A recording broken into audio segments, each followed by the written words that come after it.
Why we don't understand each other. We often misunderstand each other because every one of us sees the world through a different cultural lens. What feels normal in one culture may seem unusual or confusing in another. Even when we speak the same language, words do not carry all the meaning. Tone, context, and body language can completely change the message. Our hidden emotions and past experiences shape how we interpret others.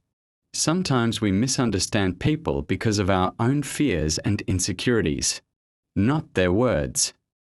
Not everyone expresses care in the same way. Some show love through words, others through actions, and some through presence. These differences create misunderstandings. Technology has made communication faster but far less emotional. Without tone or facial expressions, messages are easily misunderstood. Misunderstanding is not a sign of bad intentions. It is a normal result of our psychological and cultural differences.